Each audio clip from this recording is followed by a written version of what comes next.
Hello guys, मैं पौरुष कुमार आपसे का स्वागत करता हूं अपने YouTube channel blue state motivation में। तो आज हम बात करेंगे ईवीएम मशीन पे। अभी बिहार विधानसभा चुनाव बीता है और उसके बाद से लगातार ईवीएम पर काफ़ी ज़्यादा सवाल उठाए जा रहे हैं।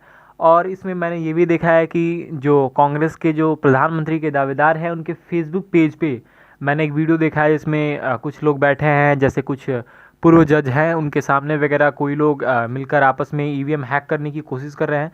तो इन सभी चीज़ों को मैं बिल्कुल क्लियर करूंगा, ईवीएम हैक क्यों नहीं हो सकता, और साथ में ये भी कि सरकार एडमिनिस्ट्रेशन की मदद से ईवीएम के वोट्स को उलटफेर कैसे नहीं कर सकती हैं। क्या वो रीज़न है जिसकी वजह से सरकार इलेक्शन कमीशन पे उतना कंट्रोल नहीं कर सकती है। ग्राउंड लेवल की बात मैं आपको बताऊंगा कि आखिर ऐसा पॉसिबल क्यों नहीं है।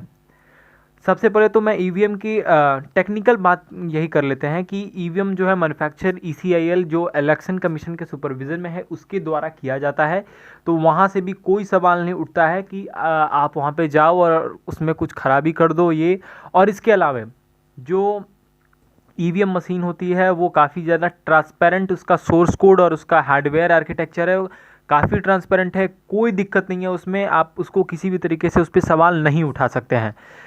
उसके अलावा VVPAT voter verified paper audit trial, इसके बारे में आप सभी जानते होंगे कि जैसे ही आप वोट किसी भी कैंडिडेट को देते हैं तो उसका जो चुनाव चिन्ह होता है उसका एक स्लिप आपको वीवीपैट में निकलता हुआ दिखता है। तो इससे आप ये श्योर कर पाते हैं कि हाँ इन्हें वोट ये मिला है। तो ये एक और आपको इसमें एडवांटेज है कि आप इसमें पता कर सकते हैं उसी समय कि मैंने किसको वोट दिया है। उसके बाद जब लगातार 2017 में देखा गया कि लोग कह रहे हैं कि वही जो मैंने बताया कि फेसबुक पेज पे जो वीडियो था उसी वीडियो को लोग बेस बनाकर काफ़ी ज़्यादा इलेक्शन कमीशन की बुराई कर रहे थे। तो इलेक्शन कमीशन ने ही एक हैकिंग चैलेंज रख दिया सबके लिए कि जो लोग कह रहे हैं कि हम ईवीएम हैक कर सकते हैं तो प्लीज़ आइए और हमें हैक करके दिखाइए। और सबसे बड़ी बात ये कि जो वीडियो आप लगातार देख रहे हैं करीब 4-5 साल से कि 3-4 साल से कि ईवीएम हैक किया गया है, तो वो असल में ईवीएम की जैसा दिखने वाला मशीन है, ईवीएम एग्जैक्ट है नहीं। तो उसको आप फॉल्स न्यूज़ ही कहिएगा। तो जब इलेक्शन कमीशन को जब बार बार ये एक तरीके से ये न्यूज़ सुनने को मिला तो उन्होंने हैकिंग चैलेंज रखवाया। तो जब उन्होंने सभी पार्टियों को बोला कि प्लीज़ आइए आप आकर यहाँ पे हमें हैक करके दिखाइए, उसके बाद हम ये इंश्योर कर पाएंगे कि आपकी जो बातें हैं वो सही हैं। आप यहाँ देख सकते हैं कि दो ही जो पार्टीज़ हैं वो यहाँ पे आईं 3 जून 2017 को, और उन्होंने जब ईवीएम चैलेंज देखा और उन्होंने लास्ट में ये कहा कि they only want to understand the process, thus no political party was able to demonstrate how EVMs could be tampered with. यानी उन्होंने डायरेक्टली ये कहा कि हम बस प्रोसेस देखना चाहते थे, हम ईवीएम हैक करने नहीं आए थे दिया। और दो पार्टीज़ यहाँ पे गई थी, एनसीपी और सीपीआईएम, बट वो हैकिंग चैलेंज को कंपीट करने नहीं गई थी, वो सिर्फ वहाँ जाकर प्रोसेस देखना चाह रही थी। उन्होंने ये बात कही। अब ये तो हो गई गाइस कि ईवीएम टेक्निकल रूप से हैकेबल है नहीं। तो अब ये जो ऑपोजिशंस की जो पार्टीज़ हैं वो ये दावा कर सकती हैं कि आपने हमारे वोट्स को डाइवर्ट करवा दिया या जो ईवीएम मशीन्स हैं उनको बदल दिए। खास करके ये अब देखा जा रहा है कि लोग ईवीएम मशीन्स बदलने की बार बार ये न्यूज़ उठा रहे हैं कि हाँ ईवीएम मशीन्स बदला गया है, हमें बेवकूफ़ बनाया जा रहा है। ऐसी ऐसी कई बातें हैं और कई ऐसे वीडियोस भी देखे गए हैं कि जहाँ पर ट्रक में भरकर ईवीएम मशीन्स ले जाए जा रहे हैं या उतारे जा रहे हैं। ऐसी बातें मतलब एक तरीके से रूमर्स फैलाए गए हैं। तो इस पर भी हम बात कर लेते हैं कि जो एडमिनिस्ट्रेशन होता है, लोकल एडमिनिस्ट्रेशन कैसे एक ईवीएम मशीन को कितना सिक्योर करके बूथ तक और बूथ के बाद फिर वेयर हाउस या काउंटिंग एरिया में कैसे लाता है, इन सभी चीज़ों पे मैं आपको बताऊंगा कैसे। सबसे पहले पर machine PCCP magistrate and police officer with paramilitary force होते हैं। हर एक मशीन जो बूथ पे जाएगी उनके साथ उसके पीसीसीपी मजिस्ट्रेट और साथ में एक पुलिस ऑफिसर 2 स्टार्स और पैरामिलिट्री फोर्स होता है, जो कि उनको एक गाड़ी में उनको दी जाती है।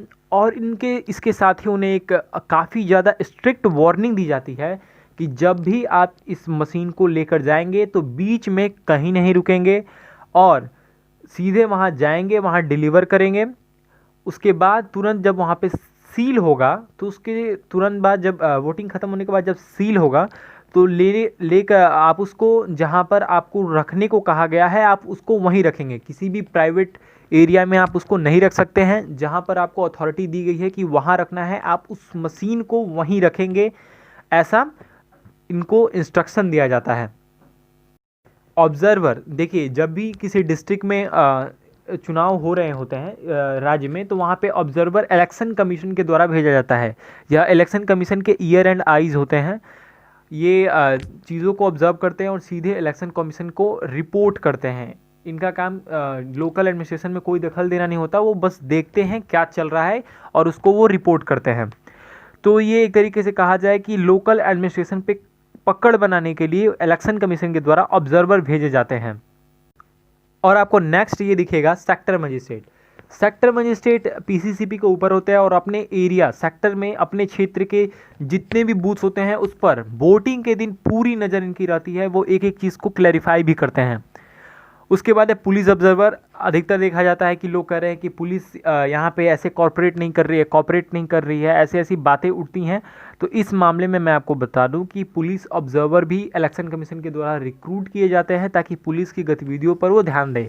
और इसके साथ ही जो मिलिट्री फोर्स उस एरिया में होती है, उस मिलिट्री फोर्स की जो हाई ऑफिसर होते हैं वो भी अपनी पूरी नज़र बनाए रखते हैं। नेक्स्ट है माइक्रो ऑब्जर्वर। माइक्रो ऑब्जर्वर का ही एक अभिन्न अंग है और इनका मेन काम यही होता है कि वो एरिया में जितने भी उनके बूथ हैं, जो भी मतलब विधानसभा क्षेत्र उनको दिए गए हैं, उस विधानसभा क्षेत्र में जितने भी बूथ हैं उन पर नज़र बनाए रखते हैं। ये भी आई एंड ईयर होते हैं इलेक्शन कमीशन के और ये माइक्रो ऑब्जर्वर रिपोर्ट करते हैं ऑब्जर्वर को और ऑब्जर्वर रिपोर्ट करते हैं इलेक्शन कमीशन को। नेक्स्ट है आरओ, रिटर्निंग ऑफिसर। देखिए जब काउंटिंग होती है तो उस समय आरओ काफ़ी ज़्यादा फुल फ्लेज में होते हैं और इनकी ही पूरी जिम्मेदारी होती है कि पूरी काउंटिंग को वो अच्छे से कर सकें। एडमिनिस्ट्रेशन आपको किसी भी तरीके से आपको थोड़ा सा भी वो एडवांटेज नहीं देता है कि जो ईवीएम मशीन है वो अकेली पड़े या उसको मतलब लापरवाही से कहीं रखा जाए। वेयर हाउस में भी एक मजिस्ट्रेट होते हैं। और मैं एक चीज़ आपको और बताऊंगा जिससे आप ये बिल्कुल भी विश्वास कर सकते हैं कि ईवीएम में किसी भी तरीके की गड़बड़ी नहीं है। तो हम देखेंगे ऑपोजिशन फॉल्स ब्लेम। ऑपोजिशन कैसे इसको कैसे एक गलत जो ब्लेम है वो करता है। सबसे पहले इलेक्शन एजेंट के बारे में समझते हैं। जितने भी विधानसभा होते हैं उनमें जो भी कैंडिडेट नॉमिनेशन करते हैं इलेक्शन में भाग लेने के लिए, उन सभी का एक इलेक्शन एजेंट होता है जो उनकी सारी कागजी कार्रवाइयों को पूरा करता है। क्योंकि अब इनकी क्या रोल होती है पूरे चुनाव के टाइम में, मैं उन सभी चीज़ों को मैं आपको बताता हूँ कैसे होता है इनका काम। इलेक्शन एजेंट फर्स्ट जब सारे जो ईवीएम मशीन्स होते हैं वो आते हैं तो एक रैंडमाइजेशन की प्रक्रिया होती है। ईवीएम रैंडमाइजेशन में मेनली होता ये है कि ईवीएम के जितने भी नंबर होते हैं वो सीरियल वाइज सभी बूथ पे होते हैं। और ईवीएम रैंडमाइजेशन एक ऐप के इलेक्शन कमीशन के वेबसाइट पे होती है। और वहाँ पे जब रैंडमाइजेशन किया जाता है उस क्षेत्र के सभी ईवीएम मशीन्स का और बूथ्स का, तो जितने भी सीरियल वाइज में बूथ पे रखे होते हैं ईवीएम मशीन वो ऑटोमेटिकली चेंज हो जाते हैं सारे। मतलब डिस्ट्रिक्ट पे किसी भी ऑफिसर को ये तब तक पता नहीं होता जब तक रैंडमाइजेशन के बाद उनके पास रिपोर्ट नहीं आती कि किस बूथ पर किस नंबर का ईवीएम मशीन रखा हुआ है। तो ये ईवीएम रैंडमाइजेशन की जो प्रक्रिया होती है वो सभी दलों के जो एजेंट होते हैं उनके सामने की जाती है। ये आप क्लियर कर लीजिए कि सभी दलों के जितने भी एजेंट होते हैं उनके सामने ये रैंडमाइजेशन की प्रक्रिया होती है। डिस्ट्रिक्ट मजिस्ट्रेट भी होते हैं। ये प्रक्रिया ट्रांसपेरेंटली उनके सामने और उनकी सहमति भी ली जाती है इस काम में। नेक्स्ट है कि EVM open and seal everything happen in front of election agent of all candidates. आपको मैं एक बात क्लियरली बता दूं कि जब ईवीएम मशीन आती है उस समय जब ये रैंडमाइजेशन की प्रक्रिया होती है तो उसके बाद जितने भी ईवीएम जिस बूथ पे गए होते हैं उन सभी बूथों पर जो ईवीएम मशीन्स होते हैं उनकी एक लिस्ट बनती है और उन लिस्टों पर सारे इलेक्शन एजेंट्स की सिग्नेचर होते हैं। जितने भी इलेक्शन एजेंट हैं वो अपना वहाँ सिग्नेचर करते हैं कि हम सेटिस्फाइड हैं इस चीज़ से कि ईवीएम मशीन जो जहाँ जिस बूथ पे गई है वो बिल्कुल ठीक है। और इसके अलावा जब ईवीएम वेयर हाउस से अपने बूथ पे जाती है तो उस समय भी इलेक्शन एजेंट वहाँ होते हैं और वहाँ पर एक बार रूटीन चेक होता है, सारे बटन्स को दबाकर चेक किए जाते हैं कि कहीं कोई खराबी तो नहीं है। वहाँ पे भी इलेक्शन एजेंट को जाने की छूट होती है, वो वहाँ जा सकते हैं। इसके अलावा जब वो बूथ पे जाता है, वो जो ईवीएम मशीन होता है, तो वहाँ पे भी इलेक्शन एजेंट वहाँ पे जब खोला जाता है तो अधिकारी पीसीसीबी मजिस्ट्रेट के सामने वहाँ पे भी एक बार उसकी चेकिंग होती है और इलेक्शन एजेंट और इसके जो इलेक्शन एजेंट होते हैं वो इस चेकिंग को देख भी सकते हैं। और मैं आपको बता दूं कि पर बूथ जितने भी वोटर्स होते हैं उनकी लिस्ट हर एक इलेक्शन एजेंट को दी जाती है। हर एक इलेक्शन एजेंट को ये पूरी लिस्ट दी जाती है और इलेक्शन एजेंट उन चाहें तो उन सभी वोटर्स का मिलान भी कर सकते हैं कि क्या ये वोटर्स वैलिड है कि नहीं यहाँ पे।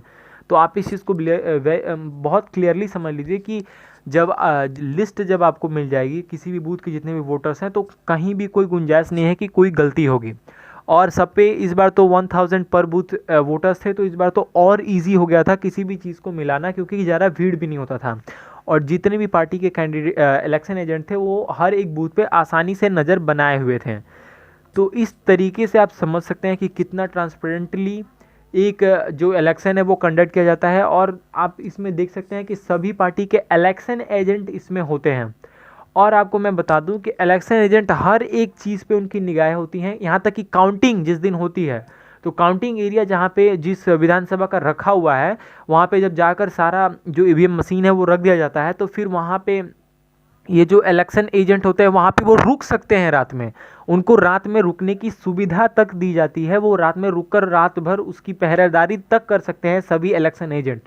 तो इसमें कोई सवाल नहीं है कि वहाँ पे भी ईवीएम के साथ कोई छेड़खानी हो सकती है या फेरबदल किया जा सकता है, इसकी कोई संभावना तक नहीं है। इस चीज़ को आप मतलब ट्रांसपेरेंटली समझ लीजिए कि इलेक्शन एजेंट को वहाँ पे रखा जाता है और काउंटिंग जब होता है तो उस समय बूथ वाइज काउंटिंग जब होती है तो इलेक्शन एजेंट को ये पता होता है कि किस बूथ की अभी काउंटिंग चल रही है, तो इलेक्शन एजेंट इस पर नज़र बनाए रख सकते हैं। वहाँ पर वो उस चीज़ को वहाँ पे वो इंश्योर करते हैं कि कोई गड़बड़ तो नहीं हो रही है। सभी पार्टी के इलेक्शन एजेंट वहाँ पे भी होते हैं। और मैं आपको बता दूं कि वहाँ होना कितनी बड़ी बात है। मैं इस चीज़ से आपको बता दूं कि रिटर्निंग ऑफिसर जहाँ पे काउंटिंग चल रही होती है वहाँ पर जो अधिकारी संबंधित अधिकारी के अलावा कोई और अधिकारी हो नहीं रह सकता है, ऑब्जर्वर रह सकते हैं, इसके अलावा कोई नहीं रह सकता है। इसकी जो गारंटी होती है ऑब्जर्वर के पास होती है। तो इसकी आप एक तरीके से कितनी इसकी इम्पोर्टेंस है आप इस बात से समझिए कि वहाँ पर जो सुपरिटेंडेंट ऑफ पुलिस हो सकते हैं बिना अनुमति के वो भी नहीं जा सकते हैं और वहाँ पर ये इलेक्शन एजेंट जा सकते हैं और सारे जो काउंटिंग होते हैं तो उसके बाद इनके सिग्नेचर भी वहाँ लगते हैं और ये फुल सेटिस्फाइड होते हैं इस चीज़ से कि ईवीएम में कोई भी छेड़खानी नहीं होती है, क्योंकि ये लोग रात दिन उस चीज़ की पहरेदारी भी कर रहे होते हैं।